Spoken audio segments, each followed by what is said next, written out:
안녕하세요, 천아빠입니다. 오늘은 보조사업에 대한 얘기를 좀 해보려고 하는데요.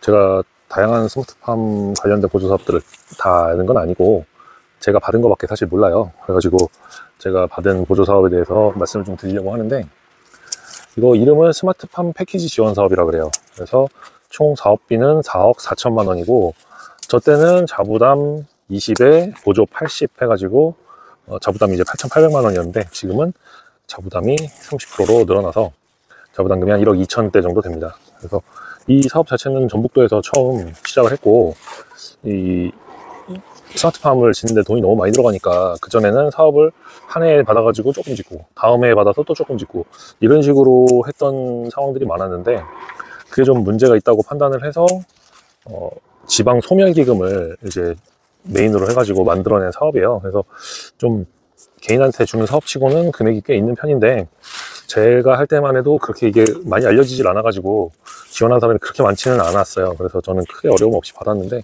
지금은 경쟁이 많이 치열해졌더라고요. 지금 전북도에서는 매년 18명씩 이제 전북도 전체에서 18명을 모집을 해가지고 사업을 지원을 해주고 있고, 앞으로 계속 그렇게 진행이 될 것 같아요.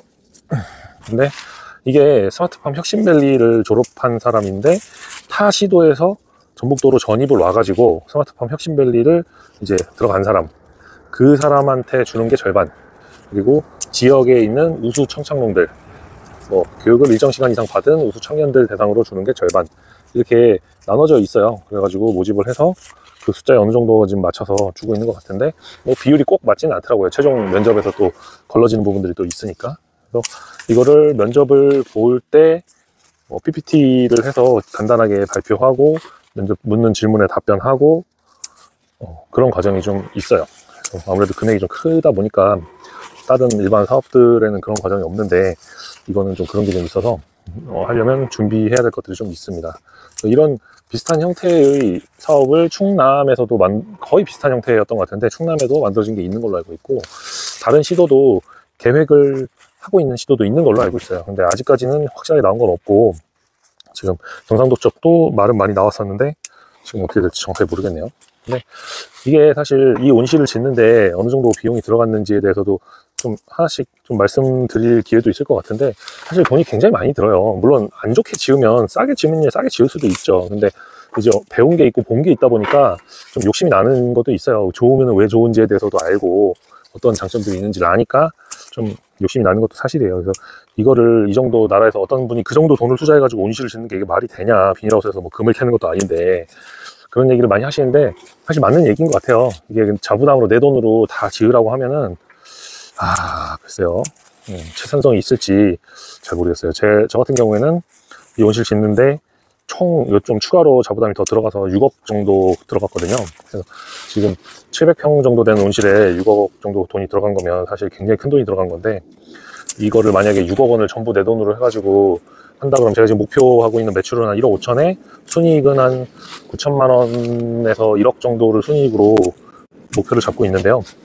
달성이 될지 안 될지는 1년이 지나 봐야 아는 거니까 지금은 알 수가 없는데, 그 정도가 된다고 해도 그 순이익 중에서도 이제 그 돈으로 나는 이제 생활을 해야 되니까, 생활비 빼고 빼고 나오면은 글쎄요, 몇천만 원 정도는 남을 수 있겠죠, 아껴 쓰면.